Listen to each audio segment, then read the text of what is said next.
ROFL, LMAO, friend, and all those other short terms. What's going on, guys? I'm Aaron from PhoneDog.com, and I'm here with the T-Mobile Sidekick 4G, where you can use those terms. You can use those ROFLs and those LMAOs and those LOLs. You can LOL it all day long if you want to, thanks to an awesome keyboard and some good specs as well. 1 GHz processor, 3 megapixel camera, front-facing camera, and more. This is the new Sidekick, new hinge, a little bit different, but still stays true to the Sidekick brand. Is this the device you want, or do you want to go with something else like the T-Mobile G2x, some of the other devices?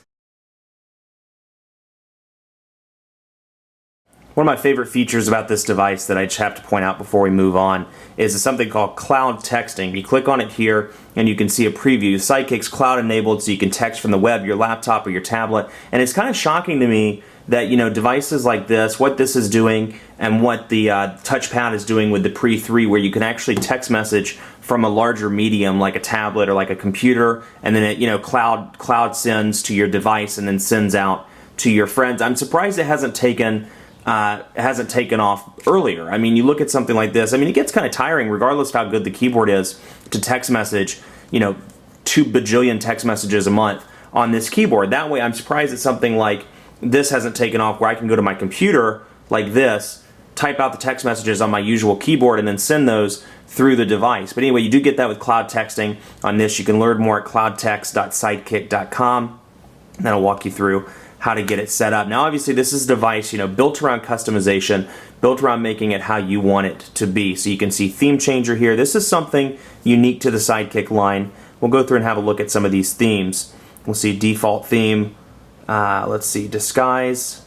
Can't remember why I chose Funkylicious, Cherry Bomb. And then let's see, I can't remember why I chose the current one, Cherry Bomb, Bird on a Wire. That sounds dangerous. Actually, no, I said that in the beginning too. That sounds dangerous. Paper Lotus, or it just sounds like the movie. Let's see here. 10 bonus points to anybody that knows what I'm talking about. Let's see. Let's go with Funkylicious, because I'm Funkylicious. We'll apply that theme. So you can see it changes the colors, changes the, I'll show you back here, for example, changes the colors here, changes the background, makes it a little bit different. You're doing that, and you can see some color changes there. So just minor things, kind of like HTC Sense 2.0, where you change the theme and it changes the app drawer and some of the wallpaper and some of the other things around the device. So customize it to how you want to customize it. You do get those options on the Sidekick 4G. So let's go back in here and take a look at the Media Hub, which is Samsung's answer to kind of that media ecosystem that iTunes has, or that Apple has with iTunes. So you can see Media Hub not nearly fleshed out to the extent that that iTunes is. But let's say Smallville, for example.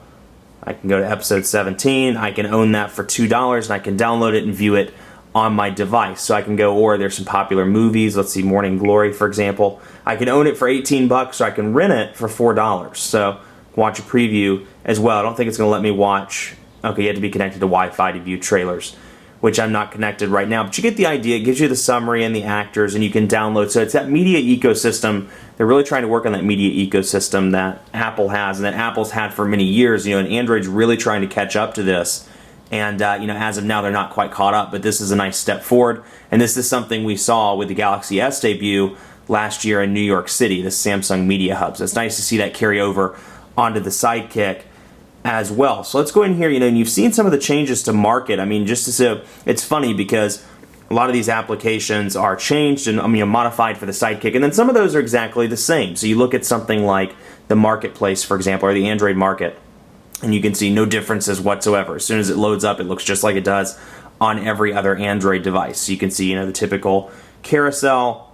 Now let's go to just real estate, for example. Use it in portrait and in landscape. No difference here with description, with related links, with pictures, with screenshots, developer info, and more. And then when you go to something like, same thing when you go to, let's scroll over and go to Gmail, for example. Same thing. I mean, you look at this, you wouldn't be able to tell it from any other Android device. It's exactly the same. So you compare this to something like the messaging application, which has been heavily modified for the Sidekick demographic. And you know, it's just funny to see that some of those programs aren't changed and some are. But you do get, you know, so all the standard Android things on this device that you do with the other devices. Let's check out the 3 megapixel camera on the back. And like I said, there's no flash, so capability is going to be pretty limited. Let's see here. We'll take a picture of the T-Mobile G2x, and you can see it's pretty stock looking camera interface here. Let's see. Boop-a-doop-a-doo, shooting mode.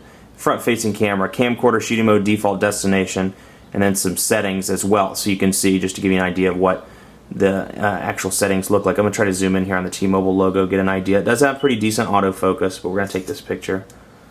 And then we're going to go back and take a look. So you can see it's 3 megapixel picture quality. It's nothing too exciting. Let me wait for it to kind of focus in there if it does. There we go.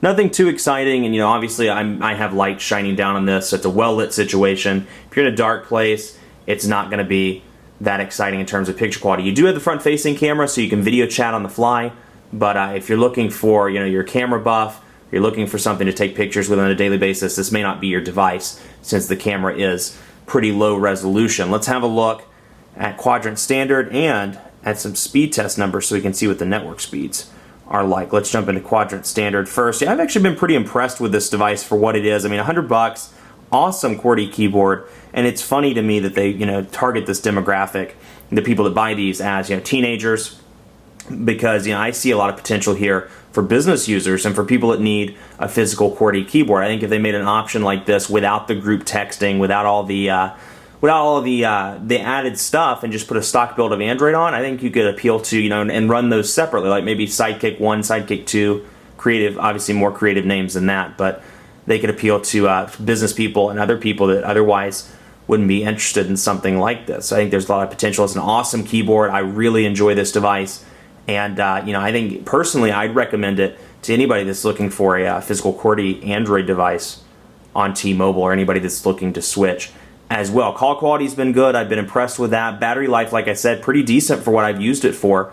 And when I took it to the T-Mobile dead spot, it was choppy here and there, but overall I was pretty impressed. Okay, benchmark, your device 947, so it's not the fastest device in the world, but as you've seen over the course of 6 months or so with these quadrant standard numbers, the numbers you see here don't always translate into real life figures. I mean, this device has operated pretty quickly all throughout the review, throughout the time I've used it, and more. I've been pretty impressed with it. So overall, I would still recommend the device. So don't read into that too much, but 947, a little bit low on the quadrant standard front. Let's go to settings, change the server here, and take a look at some of the speed tests. We'll do Greensboro. For whatever reason, the Charlotte server seems to be offline.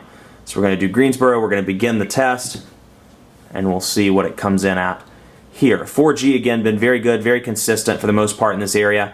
So we'll see, okay, pulling in about 5.3 megabits per second on the download, and then on the upload, actually I'm going to switch it over,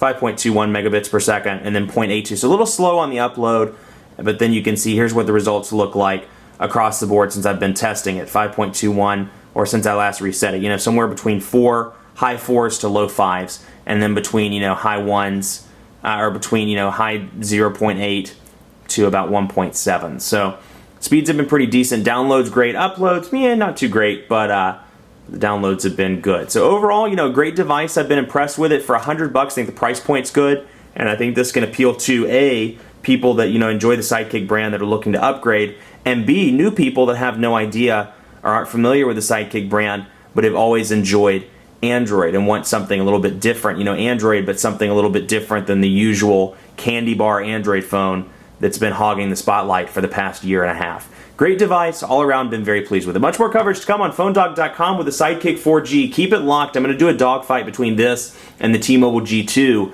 figure out which one's the best and which one's the one to have. That's coming later in the week, so keep it locked on the site for that. And be sure to like us on Facebook at facebook.com/PhoneDog. We're giving away a bunch of goodies as part of our Colossal iPad 2 and smartphone sweepstakes. So keep it locked on the site for that. Like us on Facebook so you can enter to win those. And be sure to follow me on Twitter, PhoneDog_Aaron. Let me know what you think of this device. If you bought one, you're planning to buy one, or you have any questions for me, PhoneDog_Aaron. Thanks so much for watching. We'll see you next time.